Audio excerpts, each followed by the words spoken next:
Well, Vaddo was founded in August of 2011, and I didn't have any experience in business yet. It was literally first day in business. So, the people that came with me were all very ambitious, young, hungry, and we didn't know what we didn't know. So, a lot of lessons were learned, a lot of experiences were gained. But that crew was pretty resilient. There wasn't any amazing leadership on my end that navigated the boat. I would say we took a lot of punches, we made a lot of mistakes, but we learned. And I would say that was how this company was founded. It was based off goals, dreams, aspirations to be more than what we currently were.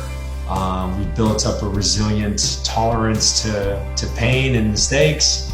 And what we did was we never quit. And so that kind of set forth the DNA, if you will, of the company. And I think that really set us up for a decade, because the challenges that we faced, since the first day in business with, Harvey in Houston here, and then now the pandemic, I think that was all set up and we were able to handle that just because of how we were founded.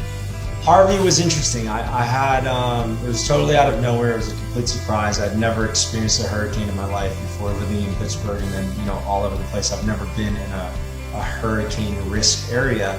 And, I think you don't really know what you can do until you have to do it, right? And that kind of quote fits Harvey really well. I had a newborn son, and we weren't experienced parents, and the business completely got gutted because Houston was flooded. So I had to relocate the business to Austin temporarily. We went from 20 staff to 5 overnight, and those 5 were soldiers, and we moved them to Austin for the next 4 months, and I commuted from Houston to Austin and back every day for the next 4 months. And so it was really difficult. I put a lot of miles in the car, and that was the obvious challenge, right? Being away from my family for so long, not knowing when we were going to be able to return to Houston or what the recovery was going to be like. Those were all unknowns.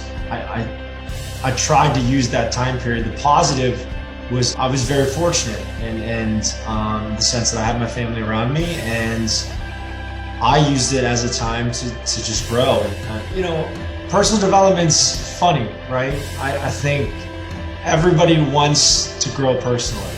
But I've never actually met anybody that doesn't want to grow personally until it's time to grow. Because what I've discovered, and it took me a while to get, personal growth means pain. And so you can't grow without change occurring, and change is uncomfortable. And so everybody knows the memes and the quotes, but it doesn't really make sense to you until you actually experience it. So I don't think I've ever worked harder, to be perfectly candid, than the pandemic. I was up super early. My staff kind of just rallied behind me, and we took charge into a destination unknown, but we really worked on ourselves. We did fitness challenges, and we connected, via Zoom, and found different ways to have community. And I think that adaptation made us stronger again. So I would say, those things, the quote of "what doesn't kill you makes you stronger" never really made sense to me until those two, occurrences happened. So I would say the mission in the beginning was to stay alive and to try to figure out, what business was and how to do it. Now it's definitely to provide an opportunity, and we always want to try to add more value to our people than we ever take from them. And we want to, inspire people to take risk, calculated risk, but take risk and bet on themselves. I find that confidence is probably the number one thing that people lack. There's tons of talent out there, there's tons of skill sets, but people just don't believe in themselves. So We want to give people a platform to build up resilience, build up confidence, and then see what they can do. What does 10 years mean to me? I didn't even realize it was our 10-year anniversary until something popped up on my social media. And what does 10 years mean to me? There's a lot of pride that goes into it. I don't want to say that when I started the company 10 years ago that I saw this day coming. It's kind of like my goals were confusing when I first started the company. I really just wanted to prove to myself I could do it.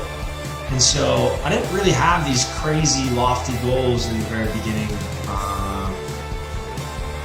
just because I didn't know what I didn't know. The goals have definitely changed, and so what milestones come to mind is this one. I mean, not just surviving 10 years, but we've grown to 8, soon to be 9 locations all across the United States. I get to do business with some of my best friends. I think we've helped a tremendous amount of people grow personally, professionally.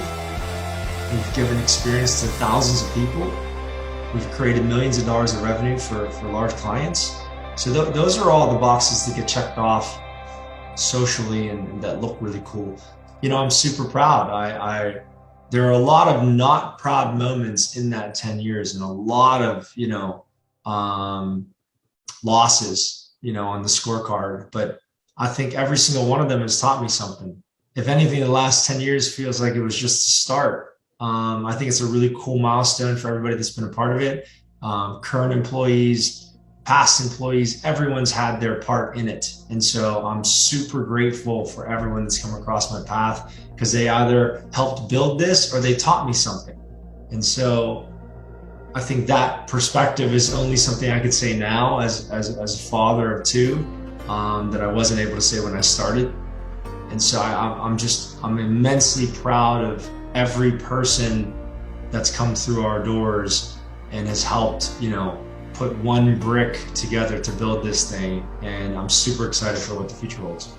What I do know is the core principles and values that we've established over the last decade, we will be in business. And so what we won't do is we won't quit.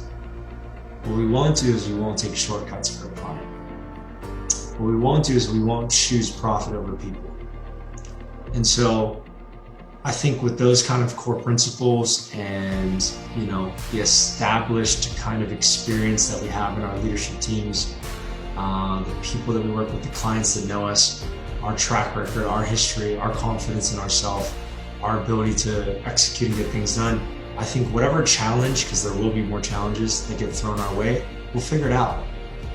And so over the next 10 years, obviously I expect growth. We want to move into new markets. We want to move on to new clients. We want to take on more. Everything needs to get bigger, better, stronger, faster, all the above.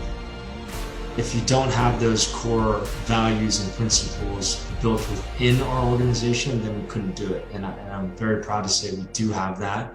And so I think growth is now something we will see more of over the next decade. The first decade seemed to be that it was preparation for growth.